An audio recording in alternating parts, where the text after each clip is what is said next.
Guys, आज की class में पढ़ेंगे क्लोज। क्या पढ़ेंगे इसकी आज की क्लास में? क्लोज।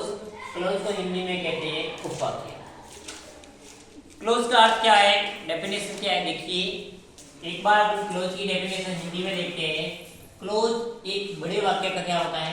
भाग, जिसमें उसमें खुद का सब्जेक्ट होता है और एक प्रेडिकेट होता है। सब्जेक्ट का अर्थ होता है कर्ता और प्रेडिकेट का अर्थ होता है विधेय। इंग्लिश में क्लोज का अर्थ होता है a clause is group of word. Clause शब्दों का एक समूह होता है, ग्रुप ऑफ वर्ड होता है। क्या होता है? Group of word. उसके बाद forming part of a large sentence, और ये एक बड़े सेंटेंस का भाग होता है जो कि close. Close group of word होता है और सेंटेंस का एक बड़ा भाग होता है। And content is subject and predicate, और उसमें सब्जेक्ट और अपना एक प्रेडिकेट होता है। उसके बाद क्लोज को अपन तीन टाइप में उसको डिवाइड करते हैं। तीन सेंटेंस होते हैं: सिंपल सेंटेंस, कंपाउंड सेंटेंस और कॉम्प्लेक्स सेंटेंस।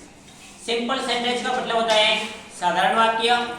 कंपाउंड सेंटेंस का मतलब होता है संयुक्त वाक्य, और कॉम्प्लेक्स सेंटेंस का मतलब होता है जटिल वाक्य। लीजिए अपन पहला स्टार्ट करते हैं, सिंपल सेंटेंस। सिंपल सेंटेंस का मतलब होता है साधारण वाक्य। यह एक ही वाक्य होता है, मतलब सिंपल सेंटेंस में एक साधारण वाक्य, जैसे कि he is a boy, I am going to school, जिसमें एक सब्जेक्ट होता है और एक क्या होता है? प्रेडिकेट। साधारण वाक्य में, सिंपल सेंटेंस में एक ही वाक्य होता है जिसमें एक सब्जेक्ट होगा, एक आपका प्रेडिकेट होगा। सब्जेक्ट का मतलब होगा कर्ता और प्रेडिकेट का मतलब होगा विधेय। उसके बाद देखिए सेंटेंस के माध्यम से समझते हैं कि सेंटेंस कैसा आता है। पहला एग्जांपल है, देखिए, I like to speak English, मैं इंग्लिश बोलना पसंद करता हूँ। जैसे कि पहला देखिए उसका अपन को इसमें ढूंढ के बताना है सब्जेक्ट कौन सा है और प्रेडिकेट कौन सा है। तो आई मतलब मैं, ये तो हो गया आपका सब्जेक्ट, और लाइक टू स्पीक इंग्लिश ये आपका क्या हो जाएगा? पूरा का पूरा प्रेडिकेट। क्या हो जाएगा? पूरा का पूरा प्रेडिकेट हो जाएगा। ये सब्जेक्ट, बाकी बचा भाग आपका क्या हो जाएगा? प्रेडिकेट। प्रेडिकेट का मतलब होता है हिंदी में विधेय। क्या होता है? विधेय। उसके बाद देखिए, तो इस दोनों को अगर प्रेडिकेट और सब्जेक्ट को दोनों को मिलाओगे तो वो आपका मेन क्लोज बन जाता है। क्या बन जाता है? Main close. दूसरा सेंटेंस अपन देखेंगे कंपाउंड सेंटेंस। कौन सा सेंटेंस देखेंगे? कंपाउंड सेंटेंस, जिसे हिंदी में कहते हैं संयुक्त वाक्य। क्या कहते हैं? संयुक्त वाक्य। ये एक बड़ा वाक्य होता है जिसमें दो मेन क्लोज होगी। अपन ने सिंपल सेंटेंस में देखा, सिंपल सेंटेंस में सिर्फ मेन क्लोज एक थी, लेकिन जो कंपाउंड सेंटेंस है उस कंपाउंड सेंटेंस में अपन देखेंगे तो मेन क्लोज अपन को दो दिखने को मिलेगी, जिसमें अपना अपना खुद का अलग से सब्जेक्ट होगा और प्रेडिकेट होगा। दो सेंटेंस होंगे, दो मेन क्लोज होगी, जिसमें दोनों का अलग अलग सब्जेक्ट भी होगा, दोनों का अलग अलग प्रेडिकेट भी होगा। इसमें देखिए अलग अलग प्रेडिकेट होता है और सब्जेक्ट होगा। दोनों मेन क्लोज को एक कोऑर्डिनेटिंग कंजंक्शन के द्वारा उसको जोड़ा जाएगा। एक जो कंजंक्शन होगा, कोऑर्डिनेटिंग कंजंक्शन होगा, उस कंजंक्शन के माध्यम से दोनों जो मेन क्लोज होगी उस दोनों मेन क्लोज को आपस में क्या किया जाएगा? जोड़ा जाएगा। और किसके माध्यम से जोड़ा जाएगा? कंजंक्शन के माध्यम से। किसके माध्यम से? कंजंक्शन के माध्यम से। इसमें कंजंक्शन की जो ट्रिक होती है उसे कहते हैं फैन बॉय। क्या कहते हैं उसे? Fan boy. जो अपने आप में ये सारे कंजंक्शन है, जैसे for, and, not, but, yet, काफी सारे कंजंक्शन होते हैं जिसके माध्यम से उसको कंपाउंड सेंटेंस को जोड़ा जाता है। एक कंपाउंड सेंटेंस का मैंने आपको एग्जांपल दिया, उसके माध्यम से समझेंगे। देखिए एक एग्जांपल है, student come to school and teacher teach him. बच्चे स्कूल जाते हैं, टीचर क्या करते हैं? उसको पढ़ाते हैं। तो दो सेंटेंस हो गए, स्टूडेंट कम टू स्कूल, यहाँ तक सेंटेंस हो गया पूरा। उसके बाद में इसमें क्या आ गया? कंजंक्शन। इसमें क्या आ गया? कंजंक्शन। उसके बाद दूसरा सेंटेंस है टीचर टीच हिम। कितने सेंटेंस हो गए? दो। मैंने क्या बताया कि कंपाउंड सेंटेंस में दो सेंटेंस हो गए, दोनों सेंटेंस का अलग अलग प्रेडिकेट होगा, अलग अलग सब्जेक्ट होगा और दोनों सेंटेंस आपस में एक कंजक्शन के माध्यम से जुड़े रहेंगे। देखिए पहला है स्टूडेंट कम टू स्कूल, यहाँ तक सेंटेंस है तो यहाँ से अपन को ढूंढ के बताना है कि सब्जेक्ट कौन सा है और प्रेडिकेट कौन सा है। तो स्टूडेंट्स होगा ये तो आपका क्या हो जाएगा सब्जेक्ट और बाकी बचा कम टू स्कूल ये भाग होगा ये आपका क्या हो जाएगा प्रेडिकेट। क्या हो जाएगा प्रेडिकेट। इसमें जो एंड है ये एंड आपका क्या हो गया कोऑर्डिनेटिंग कंजंक्शन। क्या हो जाएगा कोऑर्डिनेटिंग कंजंक्शन हो जाएगा।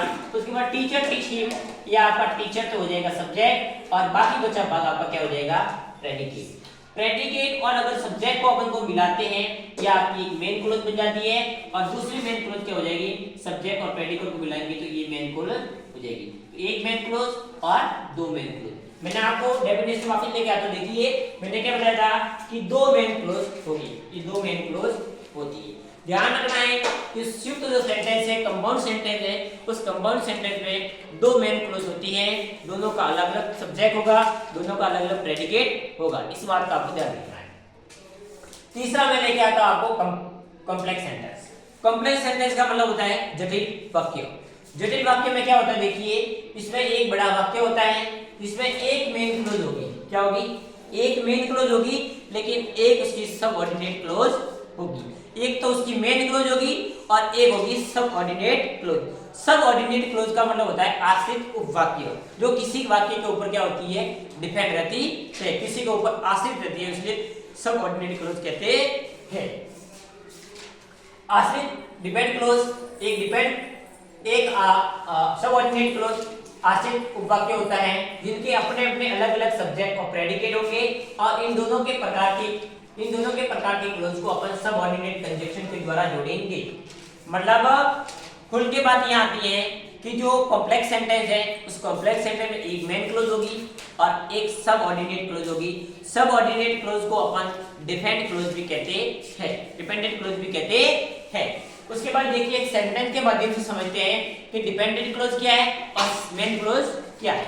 देखिए पहला एग्जांपल है आई नो मैं जानता हूं दैट शी इज इंटेलिजेंट वह इंटेलिजेंट मतलब होशियार है।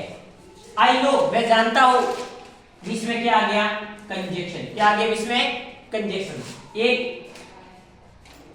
सेंटेंस ये हो गया एक सेंटेंस ये हो गया। कितने सेंटेंस हो गए दो।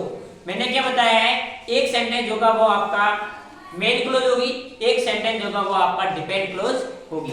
तो इसमें मेन क्लॉज कौन सी है डिपेंड क्लॉज कौन सी देखिए आई में सब्जेक्ट और बाकी बचा वो भाग आपका क्या होगा प्रेडिकेट। तो सब्जेक्ट और प्रेडिकेट ये तो आपकी क्या होगी मेन क्लॉज। क्या होगी मेन क्लॉज और उसके बाद में सी सब्जेक्ट है बाकी बचा भाग आपका क्या हो जाएगा प्रेडिकेट। ये आपकी सबऑर्डिनेट क्लॉज होगी।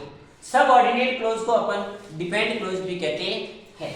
सबऑर्डिनेट जो क्लॉज होती है वो सबऑर्डिनेट क्लॉज को अपन उसको डिपेंडेंट क्लॉज भी कहते हैं।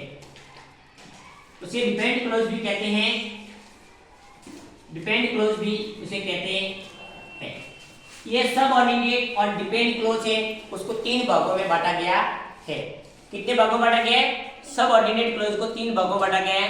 कौन कौन से देखिए पहली होगी आपकी नाउन क्लॉज। पहली कौन सी होगी आपकी नाउन क्लॉज। दूसरी होगी आपकी एडजेक्टिव क्लॉज। कौन सी होगी एडजेक्टिव क्लॉज। उसके बाद में आपकी तीसरी होगी वो आपकी एडवर्ब क्लॉज होगी। कौन सी होगी एडवर्ब क्लॉज। उस तीनों क्लॉज को भी अपन बहुत ही डिटेल से समझेंगे। तीन क्लॉज है कौन कौन सी है नाउन क्लॉज एडजेक्टिव क्लॉज और एडवर्ब क्लॉज। ये किसके अंदर आती है तो ये आती है सबऑर्डिनेट या डिपेंड क्लॉज के अंदर आती है।